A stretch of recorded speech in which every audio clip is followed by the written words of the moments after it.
amigos, sejam bem-vindos ao nosso canal no YouTube. Meu nome é Renata Barros, estou aqui com o nosso querido irmão José Lopes.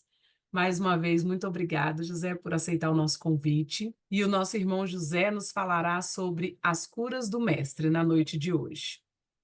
Vamos fazer a nossa oração inicial. Amado Mestre Jesus, agradecemos a oportunidade da noite de hoje, de estarmos reunidos em Teu nome, que possamos apreender tudo que o nosso irmão nos trará de conhecimento. Com um coração alegre pela reunião, pelo trabalho no bem, gostaríamos de agradecer a espiritualidade maior também pela influência nas nossas vidas. Graças a Deus, graças a Jesus, que assim seja. José, a palavra é toda sua. Então tá bom, dando aí boa noite, bom dia, boa noite, boa tarde, né? Que a gente não sabe os momentos diferentes que os amigos podem ouvir esse vídeo, né? Alegria estarmos uma vez mais aqui com a Renata, na oportunidade da divulgação da doutrina espírita, né?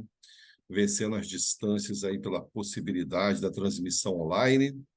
E hoje, em especial, né? Conforme a Renata já falou, nós vamos falar de um tema bastante conhecido nosso, mas que é sempre bom falar, que é falar de Jesus, né? Nós temos o Evangelho segundo o Espiritismo, que é um livro de cabeceira, e dentro dos ensinamentos que nós encontramos ali, nós temos muitas passagens do nosso mestre amado trazendo curas, né, que ficou inclusive na Gênesis, no capítulo 15, tem um capítulo que fala sobre as curas, onde ali nós recomendamos aos amigos que não leram, que leiam, mostra muitas curas e o processo, né, do mecanismo, do fluido curativo, do magnetismo de Jesus. Então, é um capítulo muito bom, o capítulo 5º da Gênese Espírita. Então, hoje, nossa proposta é falarmos de duas, talvez três curas, dependendo do tempo, mas acredito que duas. Em especial, vamos falar da cura, né, do cego de Jericó, né, conhecido pelo o cego Bartimeu, né? E depois, dependendo do tempo também, né, como for fluindo, a gente pode falar um pouquinho sobre a mulher com fluxo de sangue, né? Então, nessa passagem do cego Bartimeu, que é muito conhecida e nos abre assim, muitas possibilidades de reflexões. Nos fala que no Evangelho, Marcos capítulo 10, versículos 46 a 52, que trata dessa cura do cego Bartimeu. Então, nós sabemos que Jesus andava pela região da Galileia, os seus discípulos, levando a boa nova, o seu amor. E nós, quando falamos do Evangelho, nós falamos do Evangelho. Jesus era o Evangelho vivo, porque foi documentado o que ele realmente fez, não é verdade? Ali, aqueles que o acompanhavam e o observavam documentaram as curas, o seu exemplo moral, as suas palavras, que ficou para nós como um farol a iluminar o nosso futuro, né? De tempos em tempos, ao longo das nossas reencarnações sucessivas, nós vamos compreendendo cada vez mais as máximas do Cristo, a moral do Cristo, que veio nos ensinar um modelo de conduta, né? Ou seja, desenvolver melhores sentimentos, o perdão, o amor, e palavras que nós não conhecemos muito bem ainda. Nós falamos do amor, a gente pensa no amor familiar, amor marido-mulher, filhos, e ele fala do amor que transcende tudo isso, que nós ainda não temos condições de compreender na profundidade. Então, nessa passagem, Jesus caminhando pelas suas curas diversas, fazendo, nos conta quando ele passava em determinada região de Jericó, e sempre acompanhado por muitas pessoas, muitos em busca do medicamento espiritual, outros curiosos, outros caçando oportunidade, procurando oportunidade de colocar Jesus à prova. Então, todo tipo de pessoas o acompanhava nessa caminhada. E ele, naturalmente, por ser um espírito superior, sabia disso com muita clareza. Em determinado momento dessa caminhada, ao longo da estrada que liga Jericó a Jerusalém, havia uma multidão de pedintes. E pelo barulho que se fez, nos conta o evangelista Marcos, que um dos cegos que ali estavam, à beira da estrada, percebe pelo aquele movimento, aquela agitação, que era Jesus que se aproximava. E ele, sabendo, conhecedor das curas diversas que o mestre fez, ele começa a gritar de maneira muito potente, né? Ele não tinha visão. E nós sabemos, hoje, quando nós ficamos limitados, né, para a própria ciência nos coloca, de um determinado sentido, a tendência é que os outros compensem, ou seja, fiquem mais ativos, né? Então, normalmente, a gente ouve falar que aquele que é cego, às vezes tem uma audição muito apurada, um olfato melhor, fica mais sensível ao toque, que desenvolve uma compensação. Então, Bartimeu, ouvindo aquele murmurinho, começa a gritar com toda a potência, né? Filho de Davi, tende piedade de mim. E gritava, dizem que era um grito muito alto, Renata, com muita força. Era uma potência, né? A tal ponto que se destacava, porque ali, como diz no Evangelho, havia muitos outros, tanto acompanhando Jesus, como ali também à beira daquela estrada, com dificuldades diversas. Mas esse homem tinha, digamos assim, uma potência, um desejo maior do que a maioria. Aí nós vamos lembrar lá no nosso querido Leon Denis, no livro O Problema do Ser e do Destino, também um pouquinho no livro Depois da Morte, que ele fala sobre as potências da alma. E tem um momento que ele fala sobre a vontade, né? Então diz, a vontade é algo muito poderoso. Quando nós acreditamos e queremos e colocamos a nossa vontade a serviço, nós somos poderosos, somos capazes de fazer coisas que parecem até, entre aspas, milagres, né? Vamos pensar aí o jovem que se predispõe a um estudo, que viaja longas distâncias para fazer uma faculdade, um curso, e consegue, depois que ele termina aquele curso de 3, 4 anos, fala, meu Deus, como eu consegui esse tempo todo indo e voltando? Porque ele tinha uma vontade, né, que norteava, né? Então, Bartimeu tinha uma vontade muito poderosa. E ele gritava muito alto. E aquele grito começou a incomodar, porque nós sabemos, irmãos queridos, que as pessoas, existe ainda na sociedade, né, naquela época muito mais acirrada, e até hoje tem, né? As pessoas que representam, digamos assim, um nível mais baixo, sob o ponto de vista aquisitivo da sociedade, tem-se a tendência a ser mais desprezados, né? Então, a pessoa coloca muito a par de lado, né? E tem uma série de palavras para desanimar. Fique quieto, cale a boca, você está incomodando, deixa de ser chato. Ou seja, coloca essa pessoa do nível social inferior abaixo, digamos assim, do nível dos outros. É algo, infelizmente, do orgulho humano. E eles repreendiam Bartimeu para ele calar a boca. E ele gritava mais alto ainda, mostrando a sua fé robusta, né?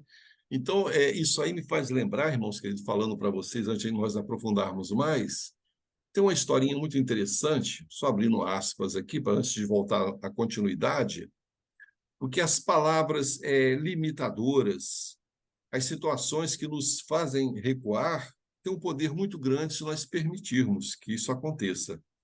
Tem uma historinha que se fala muito na evangelização, que diz assim, né? Eles falam em forma de animais, mas vou trazer para a forma hominal, que havia no arraial do interior de uma cidade, vamos pensar uma cidade satélite aí de Brasília, Planaltina. Tem Planaltina aí, não tem? Tem. Então, por exemplo, antigamente, aqueles arraial que fazia as festas juninas, existe hoje em algumas regiões ainda mais para o nordeste do Brasil, uma brincadeira que chama de pau de sebo, ou seja, eles pegam uma madeira alta, passa alguma coisa que lubrifica ela, né, algum lubrificante que faz ela escorregar, né? Antigamente usava-se gordura animal, depois falava sebo.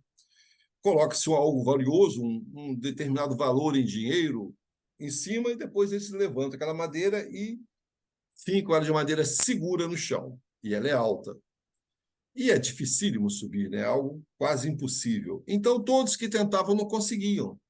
E nos conta que um peregrino ia passando por ali, isso faz nos lembrar da passagem do Bartimeu. E vendo aquela disputa, ele chegou ali e se preparou para tentar. Aí as pessoas olharam para ele e falaram assim: não adianta, ninguém consegue, desista. Então parece que não, mas essas sugestões em nossa vida, se nós permitirmos, tira de nós essa possibilidade de exercitar a nossa vontade. Não faça, não vai dar certo, ninguém consegue, é impossível.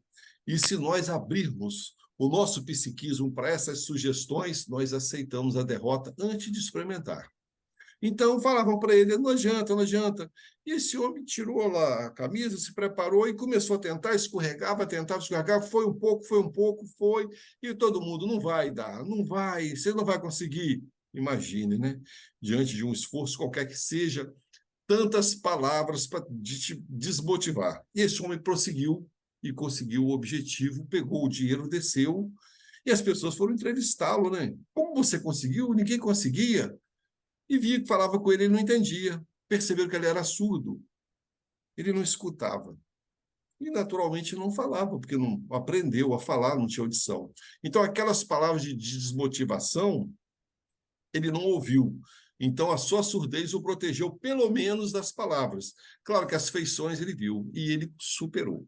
Então, a gente tem que ter muito cuidado de não colocar as nossas expectativas no ponto de vista do outro. Você não pode, você é incapaz, o outro é mais inteligente que você, não é isso? Então, temos que ter esse cuidado. Então, voltando para o cego Bartimeu. Então, nos conta o evangelho que ele gritava. E as pessoas o repreendiam e ele não parava. Até que o momento que Jesus para e diz a seus apóstolos: traga-o até mim. Ou seja, vá buscá-lo, chame para ele que ele venha até mim.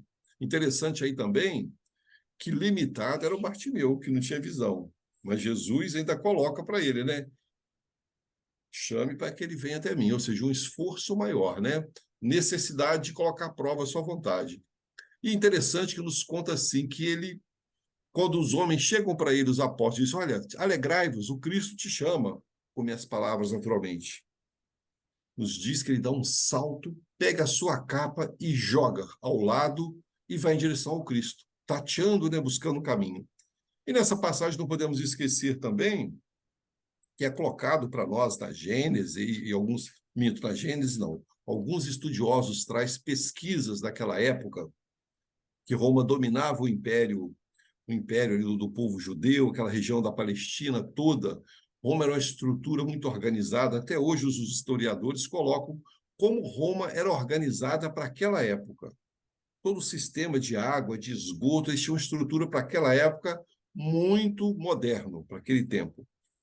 E até para ser pedinte naquela época, precisava de autoridade, de autorização de Roma. Vamos pensar, eu que estou morando aqui em Cabo Frio hoje, na região dos lagos do estado do Rio de Janeiro. Aqui, se alguém, por exemplo, uma região que tem praias lindas, Arraial do Cabo, Cabo Frio, tudo juntinho, tudo pertinho, Búzios aqui do lado, Rio das Ostras, 60 quilômetros, Saquarema, 70 quilômetros. Então, a região é banhada pelo litoral muito bonito. Então, se tem muitos turistas. Imagine, nesse período agora quente, a pessoa quer vender alguma coisa na praia, pagar dinheiro, quem mora por aqui, vender um salgadinho, alguma coisa, você tem que ter o quê? Um documento da prefeitura. Entre aspas, tem que ter um alvará, né? Uma autorização para você vender aquilo ali. Você vai pagar algum imposto e vai ser autorizado ou não. Se for muitos, não vão autorizar, não é fácil.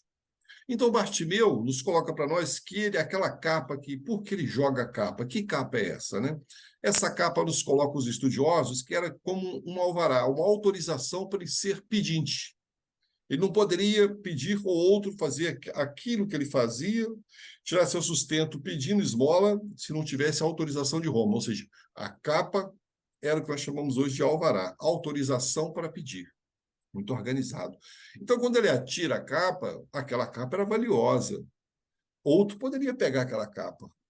E como as capas eram parecidas, como é que ele dizer que era dele? Principalmente ele que não via, cego. Então, quando ele joga a capa, ele abriu mão daquele passado, aquele histórico. Ele tinha certeza que aquela ação do encontro com Cristo ia libertar daquela necessidade. Ele tinha confiança. Então, Renato, os psicólogos falam o que para nós? Quando nós acreditamos, nós movimentamos em nossos neurotransmissores, nossos neurônios, um comando que se chama a fé, que está lá no Evangelho segundo o Espiritismo, né? A fé robusta, né? Aquela fé que, entre aspas, move montanhas, montanhas no sentido dos problemas, das lutas do mundo. Então ele tinha aquela fé robusta. Ele foi, não vou precisar mais desse alvará, eu vou para ficar curado. E chegando diante do Cristo, Renata, o Cristo olha para ele e pergunta: o que é que você quer que eu te faça? Com minhas palavras, o que quer que eu lhe faça? Interessante também essa pergunta. Essa pergunta está parecida lá também no aquele aleijado lá da piscina de Betesda e outros mais. Ele perguntando, ou seja, Jesus busca nele, ou seja, o desejo. E outra coisa mais importante, você quer mesmo ficar curado, né? O que quer que eu te faça? O homem cego não vendo nada, o que quer? Quero ver, né? Estava claro para nós de longe, se ouvindo a história.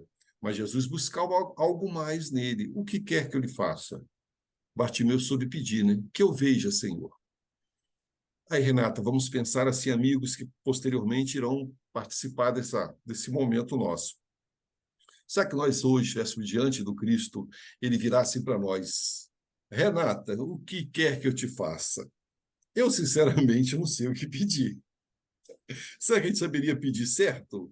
Certo no sentido assim, coisas de valores a nível espiritual, algo para não se arrepender depois? Então, o que você quer que eu te faça? Então, isso parece que é simples, mas não é. O Bartimeu tinha uma limitação física muito grande, muito atroz, e acredito que nada poderia ser mais importante do que a visão. Vamos pensar hoje, um homem milionário, quanto ele pagaria para restituir a visão se ele fosse cego? Talvez desse toda a sua fortuna, não é isso? Então, por isso que é importante nós aprendermos a contar nossas bênçãos, né?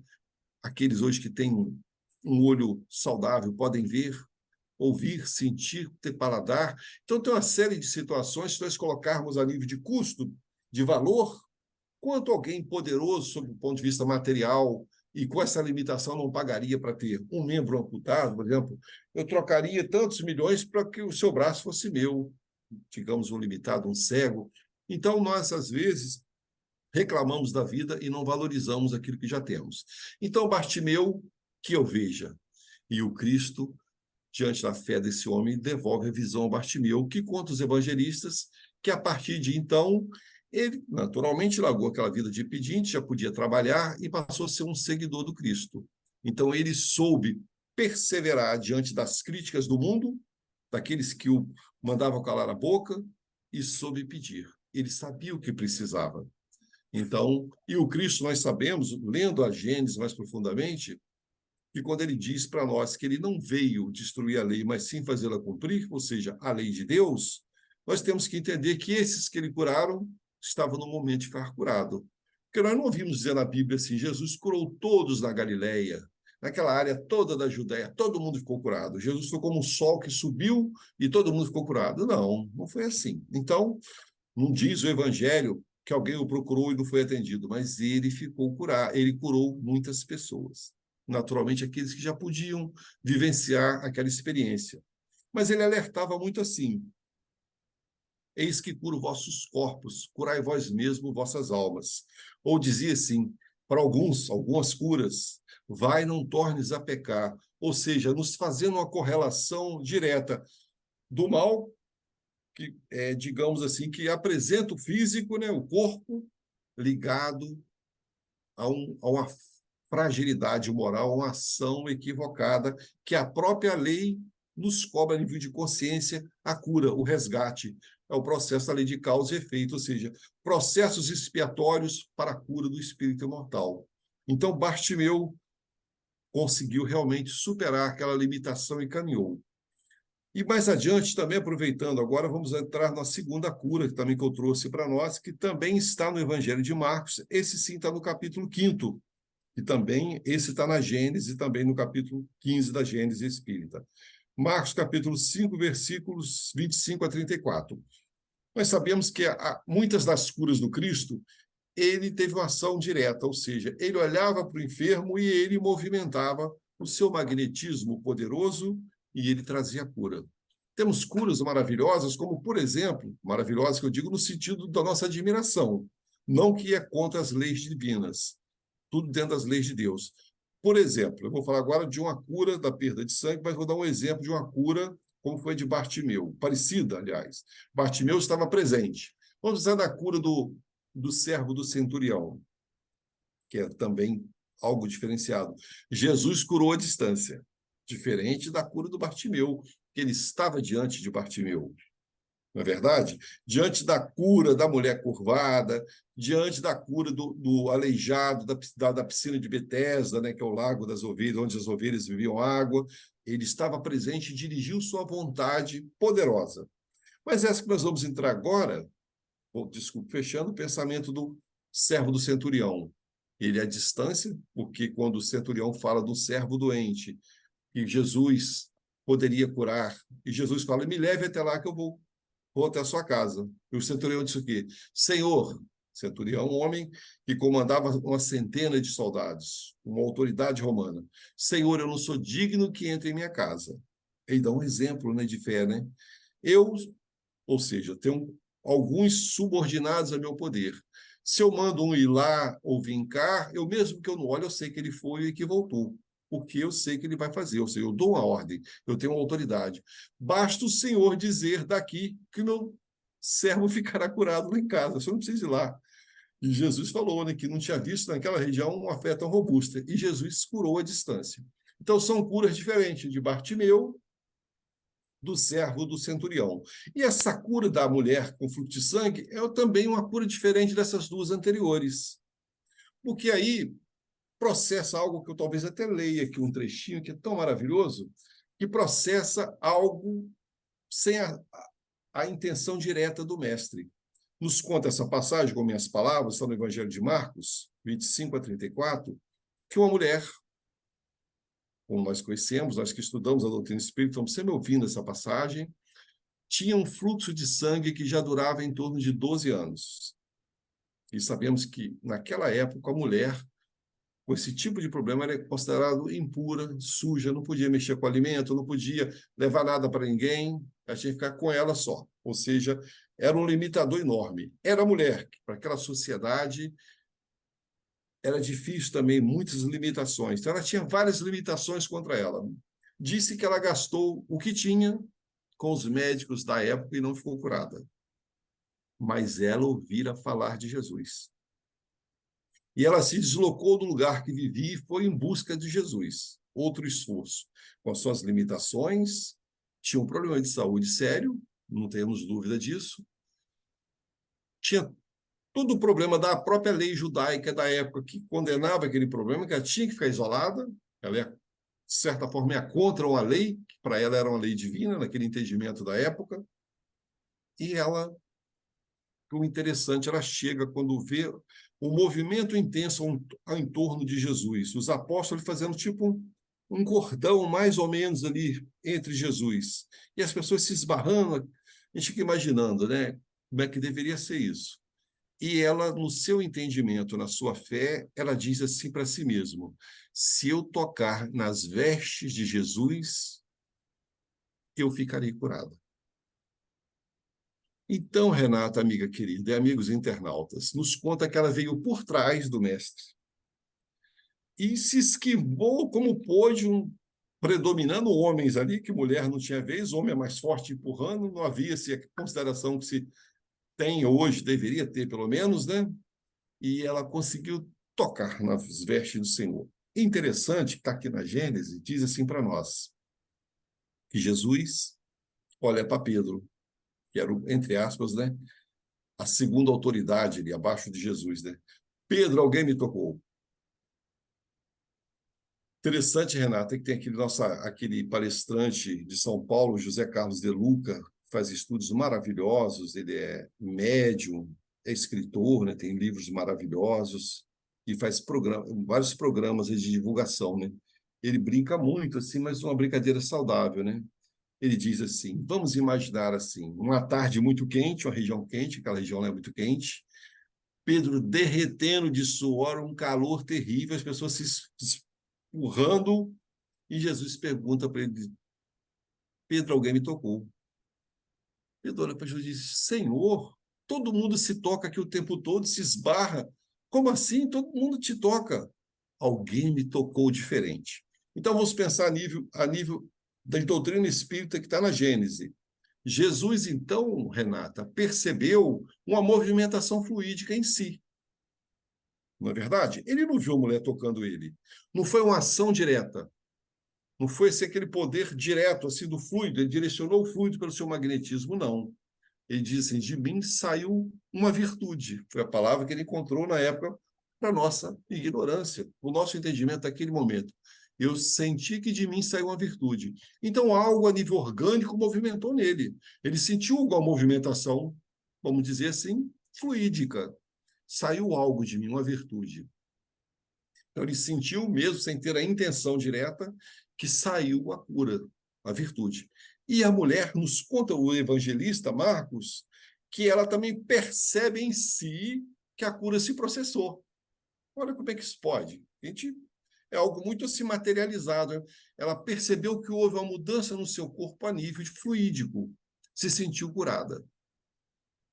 Então, a Gênesis fala desse poder, né? Um é direto, é uma ação que leva diretamente. O outro é como uma bomba aspirante que aspira, que puxa. Então, pela fé, ela aspirou aquela virtude que o Cristo falou, que é aquele fluido curativo. Então, diante daquele movimento todo que ali aconteceu, ela vendo aquele quem foi que me tocou, ela se apresenta, né, muito timidamente, e o Cristo disse que a fé havia curado a ela, né? Ela se mostrou. Então, isso aí é um momento, eu acho que muito ímpar no Evangelho de Jesus, para nos mostrar o invisível, aquilo que a gente não consegue ver, né? Porque às vezes a gente vai impor as mãos, eu vou dar um passo, eu vou impor as mãos e sei que eu impondo as mãos, eu estou doando fluido, dou o que eu tenho, o que eu posso. Jesus, sendo um espírito de altíssima hierarquia, magnetizador, o fluido curador é poderoso, ele movimentava as curas diretamente, até sem olhar, como eu disse. Então, mostrando para nós que nós precisamos ter o quê para termos a cura? A cura, ou quando a gente fala da cura, a gente pensa muito na cura sob o ponto de vista material, mas temos que pensar também na cura a nível espiritual. E só eu quero ficar curado, mas eu preciso curar o corpo, como Cristo falou, mas a nível espiritual, eu preciso também curar minhas mazelas, que originou a enfermidade. Porque quando Cristo falou para muitos daqueles que ele curou, vai, não tornes a pecar, dizendo que a ação da desorganização no nosso corpo a nível orgânico está ligado ao desequilíbrio espiritual. Eu pratico a ação contrária à lei e eu sinto no meu corpo, no meu psiquismo, a enfermidade fruto desse desequilíbrio. Então, eu preciso buscar, como a gente ouve muito falar, e é tão bonito e tão difícil, né? A reforma íntima. Meu Deus, tão lindo, né, Renata? Reforma íntima. Eu preciso me reformar. Mas nós sabemos que nós temos o Evangelho diante de nós, temos os exemplos de Jesus, temos outros grandes missionários que vieram e deram exemplo, mas nós sabemos que não é tão simples assim. É algo interior, que nós vamos no exercício constante do bem, trabalhando, ouvindo, caindo, levantando e nos firmando, né? Aquela frase que eu repito muito, que eu acho muito linda, que Kardec coloca, que a gente pensa assim, como eu vou dar um passo desses para essa reforma íntima? Como a mulher deu, acreditou na cura, como Bartimeu e tantos outros. Aí Kardec coloca para nós, né, sobre a posição do espírita, né? Reconhece o verdadeiro espírita pela sua transformação moral e pelos esforços que faz para domar suas más inclinações. Então, desculpem, diariamente eu preciso de esforços. Eu preciso trabalhar constantemente essas mudanças para que eu possa ir galgando condições espirituais melhores. Na medida que eu vou me superando, eu também vou criando em torno de mim, do meu eu espiritual, uma barreira fluídica onde eu consigo me sintonizar com espíritos melhores. Ou seja, se eu mudo meu pensamento, as minhas tendências inferiores, as paixões desordenadas, começo a criar simpatias por espíritos melhores que me ajudam na minha mudança interior. Então, o caminho é desse jeito, eu procurar me elevar dessa forma. E não podemos esquecer também que toda essa mudança requer, como eu falei, a vontade. Porque quantas pessoas nós talvez já tenhamos esbarrado, conhecido, que têm uma enfermidade ou têm um problema e muitas vezes não quer ficar curado. Mas como assim, Lopes? Às vezes precisa daquele coitadinho, precisa daquela bengala para ter mendigar a atenção do outro, o sentimento do outro. Ai, passei tanto mal, não dormi nada à noite, aquela coisa. Não estou aqui criticando ninguém, que eu não sei da vida de ninguém. Estou dando exemplo de pessoas que podem usar desse artifício, tem uma enfermidade, mas não quer resolver aquilo, não quer fazer uma reforma, porque precisa ainda, tem essa carência, às vezes o sentimento de inferioridade interior e precisa daquele olhar de coitadinho. Porque parece que não, mas os enfrentamentos da vida, a gente tem que. Não é mole, não, né? A vida não é moleza, não. A gente precisa ter os enfrentamentos, né, Renata? Renata, que é uma jovem, estudar, desenvolver profissão e trabalhar, né? Dar conta dentro de uma empresa, da sua competência, aquilo que a empresa espera, metas, objetivos, né? Bateu a meta, atingiu, e crescimento. e uma série de coisas. Ou quem é da área da medicina, né, poder atender da melhor forma possível. Então, sabemos que tudo isso é imposto a nós no sentido de nós nos melhorarmos como espíritos imortais, mas há sempre a necessidade de sair da zona de conforto.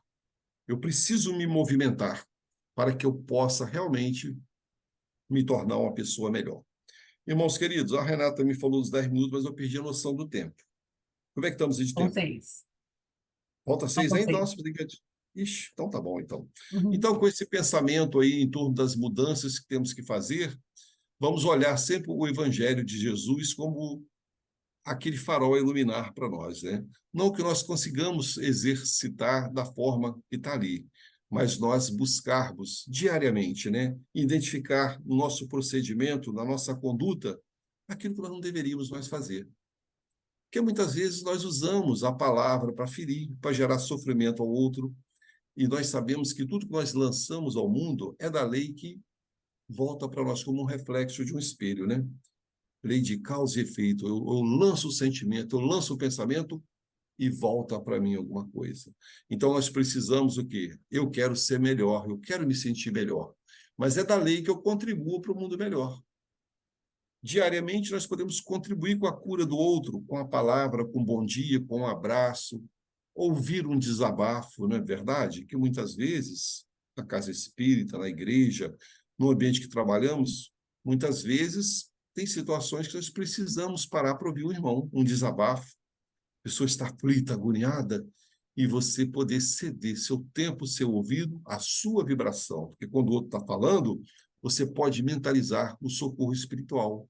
Que às vezes nós não temos uma resposta para uma problemática que nos visita. O que eu vou falar para essa criatura, meu Deus? O problema é feio. Senhor, me vale que eu possa ouvir com o coração. Se eu falar algo, me ajude a ter a palavra adequada para que o outro tenha bom ânimo. Pois sabemos que no momento nós somos o terapeuta, no outro momento nós somos o paciente. Então, dentro da nossa caminhada evolutiva, nós trocamos de posição constantemente. Quem pode dizer que está o tempo todo na mesma linha de vibração, ou de saúde, ou de condição financeira? Ninguém. Existem as oscilações que faz parte da experiência de espíritos que habitam o planeta Terra, provas e expiações, oscilações. Como eu ajo quando as coisas estão melhor? Como eu ajo quando as coisas estão mais difíceis? Então, tudo isso é exercício para que nós possamos almejar um mundo melhor. Um mundo onde nós realmente não teremos que lutar com tantas dificuldades, desigualdades, conosco mesmo. Muitas vezes é orgulho que a gente pensa que não tem, mas diante de um não mais forte, nós viramos bicho, criamos conflitos diversos e causamos dor. E a lei, que é igual para todos, está ali só para nos ajudar a trazer para o prumo. Eu infringi a lei vem para que eu possa voltar ao prumo e caminhar com segurança. Querida Renata, eu acho que é basicamente isso. Eu acho que já dá para a gente ir finalizando por aqui, né? Agradecer aos irmãos internautas pela oportunidade, a Renata também, e que nós possamos aí continuarmos buscando os estudos. Eu recomendo esse capítulo 15 da Gênesis, né, que trata das curas, mostrando o poder magnético do Cristo, os fluidos, vale muito a pena. Graças a Deus. Obrigada, José. Muito obrigada pelas suas palavras, né, por traduzir esse capítulo para a gente. Fica a reflexão, né, e a dica para o nosso estudo mais aprofundado. Você poderia fazer a nossa oração final? Sim, amiga. Então vamos convidar os nossos irmãos queridos aí para que possamos unir o pensamento a Jesus, aos bons espíritos, em agradecimento. Divino Mestre e amigo, com alegria, Senhor, da oportunidade das reflexões da noite de hoje em torno das curas, Senhor. Nos ajude diante das oportunidades que a vida nos oferece, a curarmos-nos como o espírito imortal, a superar o homem velho, a caminharmos com segurança, contribuindo para o mundo melhor. Pois sabemos que todos nós, Senhor, independente da condição social, intelectual, todos nós somos convidados para participar do teu evangelho de amor. Onde estivermos inseridos, diariamente somos exemplos para muitas pessoas. Da mesma forma que aprendemos com outras, nós contribuímos também para que o outro observe nossas atitudes. Nos ajude, Senhor, assim, a termos uma postura melhor na sociedade, no nosso lar, contribuindo para um mundo melhor. Envolva as atividades, Senhor, da Casa Espírita, aí em Brasília, para que os trabalhos possam prosperar. Te agradecemos pela oportunidade. Fique conosco, Senhor. Graças a Deus. Graças a Deus. Mais uma vez, muito obrigada, José, e a todos, obrigada também pela companhia na noite de hoje.